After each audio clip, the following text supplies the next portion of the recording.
DJ Manish Raksol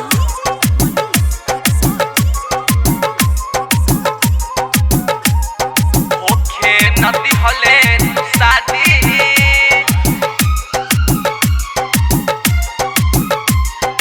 virus या भगला corona रे होखे नदी हले तू शादी वायरस या भगला कोरोना रे वायरस या भगला कोरोना रे होखे नदी हले तू शादी वायरस या भगला कोरोना रे वायरस या भगला कोरोना रे चढ़ली जबनिया तरस गइले अखिया से लोरावा बरस गइले जियते जिकैली कुछो ना वायरस या भगला कोरोना रे वायरस या भगला कोरोना रे होखे नदी हले तू शादी वायरस या भगला कोरोना रे वायरस या भगला कोरोना रे DJ Manish Raksol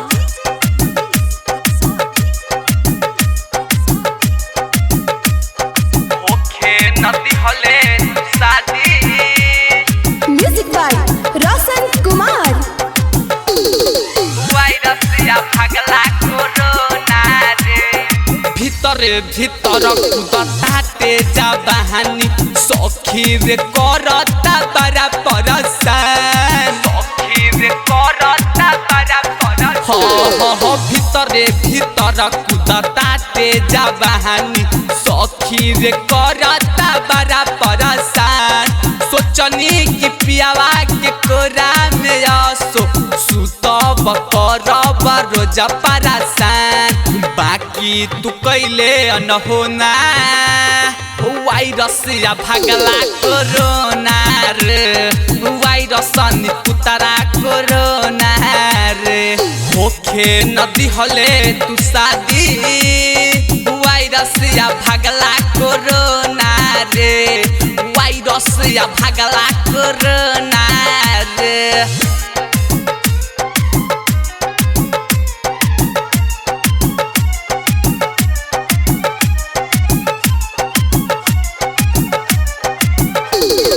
DJ Manish Raksol होखे नदी हले शादी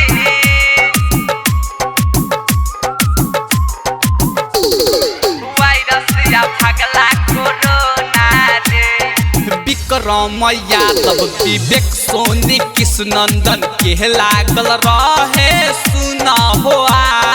के लागल रहे सुना हो विक्रम यादव विवेक सोनी कृष्णनंदन के लागल रहे सुना हो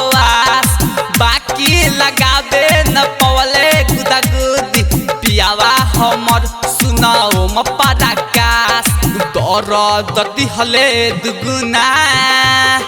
जो बजर खसुआ कोरोना रे जो बजर खसुआ कोरोना रे। माँ गायत्री रिकॉर्डिंग स्टूडियो मलंगवा सरलाही नेपाल।